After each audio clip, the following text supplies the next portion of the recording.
Hello, you wonderful people, and welcome to Episode 2 of the Blacktown Premier League podcast. My name is Mark DePoli, excited for round 1 of the PL1 this weekend because you know what that means? It's the first match of the round of the year. It's the Ryan Dimech Memorial Cup, a really special, a really beautiful occasion. Let's preview what's happening in the rest of this episode. It is both a momentous occasion as it is finally going to happen in season rather than in pre-season, and it has the potential to be a cracker of a football game as well. I'm super excited. Before we begin the rest of this episode, I just want to say thank you to the clubs who participated in the prediction segment of last week, but particularly that of Ponds, who were brave enough to not only stick their necks on the line and make predictions about themselves, but that of others, including who might finish down towards the foot of the ladder. Takes a lot of bravery. You guys want entertainment, and they were willing to deliver. So, can't be mad. Back to this weekend though. Who's going to pull through as victorious in this age-old rivalry between Quakers Juniors and Doonside? Who's keen to hear that terrible voice on the mic once again? I am. Either way, like, share, subscribe if you like our content, and let's cue that bass line.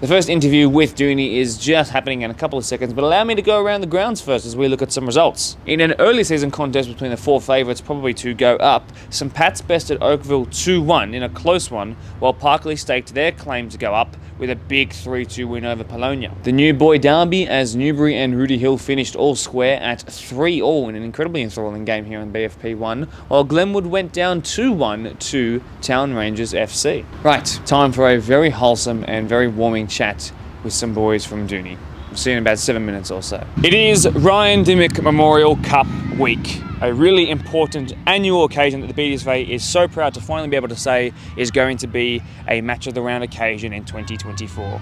Today I re-welcome long-time podcast guest Jaden Zwerb on my left. It's also a pleasure to introduce as well Josh Atkins for the first time on our podcast. Thanks for being here, boys. I'd like to let you, Josh, be the one to explain in your own words, without me saying anything, about what this game means and why it's so important. Really, it's probably one of the most important dates for myself, probably Jaden as well, on our sporting calendar. So, a bit of background. So, Ryan Dimech was our close personal friend, been a member of the Hawks for as long as he played soccer, really, just about 10 plus years. So, unfortunately, a few years ago, when was it 2019, passed away in a car accident. So, obviously very unfortunate circumstances. Everyone between us and the Doonside Hawks family was devastated. So I think the importance for us in terms of this round is obviously to honour him, everything he's done for the club, for ourselves personally.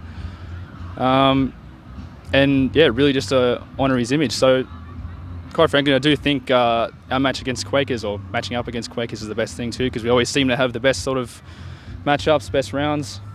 I think that, and for some reason Ryan always just seemed to have the absolute best games against them. Scored screamers, didn't like tap-ins. That's all he wanted. So, like I said, it's so important to us, so important for the club. The community, I think, really helps everyone get together, remember all the good times, and just keep moving forward together as a collective group. So, very well said. Jaden, it's one of the oldest traditions that we have in our Premier League. As the captain of Doonside's squad, I guess you could say, when you lead your team out on Ryan Dimech Cup Memorial Days, how does that make you feel? As Josh said, to us it's a very, very important day because we were personally very close to Ryan even outside of soccer. So to be able to lead the boys out in this cup every year, it's the best feeling for me, to be honest. Obviously, not the greatest circumstances, but it's to honour his memory. The way we do it every year is fantastic, and I wouldn't trade it for anything. So again, very well said indeed. Let's focus in on the football for just a little bit before we head back to the significance of this moment. You guys have had your way over juniors in this fixture recently, I would have to say, even in non-memorial games. My mind goes back to last year, undefeated with 2 wins over them, 2 clean sheets as well, and you beat them in the pre-season version of this cup game as well. So even further back, Jay Galelin's goal in extra time in the finals of 2022 before we became champions also strikes a pretty good memory for me. What is it about the Doney way that just keeps getting the better of Quakers? I don't know, to be honest. We go into a game against Quakers every year knowing it's going to be tough. It's a very old rivalry, but dating back to when my dad played against Quakers. It's always been a big clash between the two clubs. I think at the moment we just we just got the wood on them. We're one of those teams, I guess, for them. So yeah, hopefully that continues this weekend. Josh, let's give a mention to reserve grade whilst we are here. An awesome end to last year. You guys built momentum as you headed towards the latter pointy end of the season. Talk to me about how you built that momentum and then how you unfortunately did go out to the eventual champions. Last season, it was definitely a roller coaster.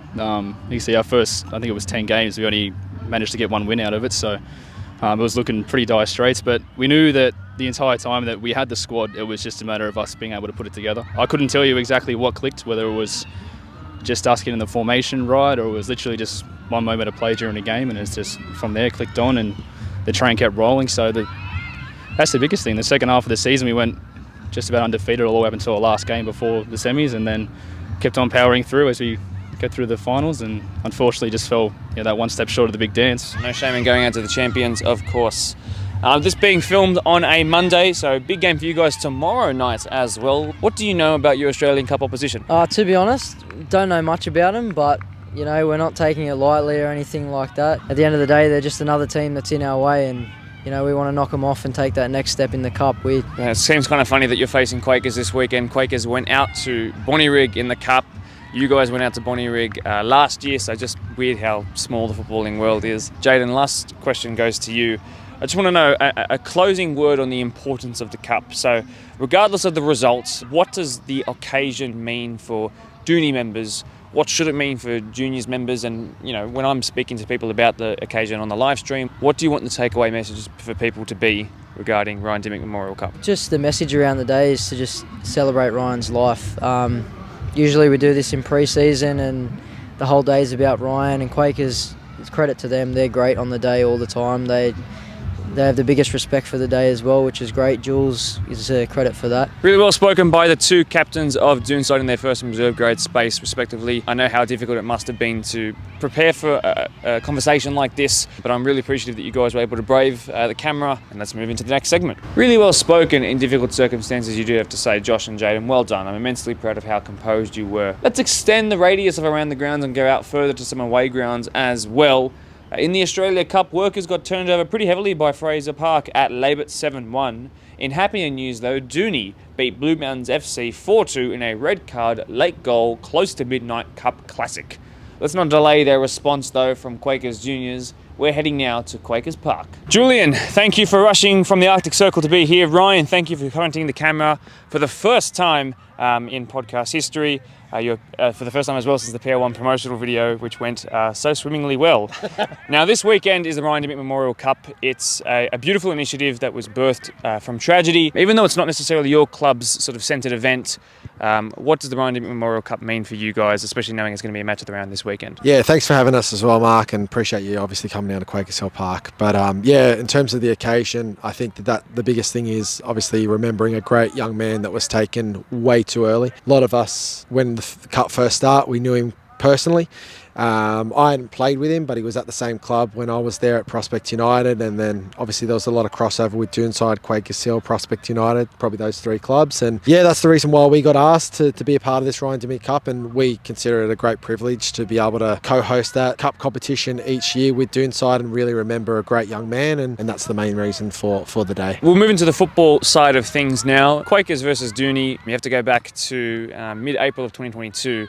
When you guys humbled them 5-0 at Glendinning, actually. I believe that might have been the George Panay game. I'm not 100% sure it was. So, look, we know from the first episode that their team is pretty similar to last year. So, what can you speak about in terms of how they play and what makes them such a difficult opposition to take on? Oh, thanks again. So, I think, one thing, the times where I've played them, they're quite competitive, very strong, very athletic. Obviously, their midfield, who we all know are probably one of their strongest suits. And the fact is, they've also got a really good striker that we all know can score goals from any spot. So, but I think the one thing, they're always up for a fight, and they were always physical from whenever I played them. So it should be a good bout. I think for us to compete with them, we're going to have to do the same. Pretty much match them, toe to toe in all aspects. Doney have kind of always had, and still have even now, a couple of years on, this sort of youthful energy about them. But I think even more so, that's what Quakers look to be going towards. Having seen that lineup that you guys took when you hosted Bonnyrigg, it was fantastic to see so many juniors get pushed through to the first grade space, or those reserve grade guys push up as well. So off the back of that, considering where the team is at right now and the long-term goals of the team, what are the expectations for 2024? The biggest thing for us is to not put expectations on ourselves and take one game at a time. I know it's such a cliche to say, but I think that the biggest thing for us, and probably the back end of last year, and I've really lent into it with a pretty new playing group and roster, is trust the process. Trust the process. Trust the process. Like I say it so many times, they're going to get sick of it. Ryan's probably already sick of it, but it's the mantra that we're going to have to take into this. You know, we're playing a very different system to what we played last year. We've got very different players. That youth will come through even more throughout the squad. I can tell you that much. The lineup that we probably had with Bonnyrigg isn't what you'll see in the match of the round for a fair amount of it, actually, to be honest. And yeah, it's going to be exciting just to sort of get this group of players together playing the Quakers way. Yeah, it's going to be a great game on the weekend. I'm really looking forward to it. It's fantastic that we're playing Doonside first up, because I consider them to be one of the benchmarks in the competition. I think on paper, player for player, they're one of the best, if not the best team in the competition. So yeah, great test for us. Now, trusting the process means also trusting, what you say. And I know that you've placed big emphasis on the impact of this guy standing in between us here. So, Ryan, I go to you with a question. Like I told you, I've tried to word it as carefully as possible. Being the most experienced football head out there, how important is your role this year in nurturing some young talent? Yeah, I'm not well known in the obviously the competition. I've only played here for a couple of years, but knowing what the boys from previous years did, the likes of Coe and Jono, and what they did for their the young kids coming through, they nurtured them and encouraged them, and I think that's what I'm here to do, is to do the same. So we got some really good young guys that have been on the periphery and pushing into first grade and helping out where needed, and they're now ready to sort of push into this kind of league, and that's basically what I'm here to do, is just to help them through that process, and I'll do it any way I can. Jules, just a final sort of statement to wrap up this interview segment. What's your prediction heading into this weekend? Both 11s will be up for the fight. It's always a very physical battle, and the players know that. Like Ryan said, I'll echo those comments. We have to match them physically, as hard as that is, because they are a very physical team and very fit team. But if we do that, we earn the right to play our football. And I believe that if we play our football, we'll give ourselves every chance of a result. So, yeah, we'll see what the weekend brings. First game of the PL1 season, first match of the round of the Premier League season as a whole, and the first opportunity to have, a game against some old familiar faces as well. Guys, thanks very much for having us. Having us here at your ground. Really do appreciate your time as well, and congratulations on your podcast debut. This is a big moment for you. Thank you. Well done. When I saw the lineup against Bonnyrigg from Quakers Juniors last week, I wasn't sure what I'd expect to see this weekend against Doney, but supposedly it's going to be different.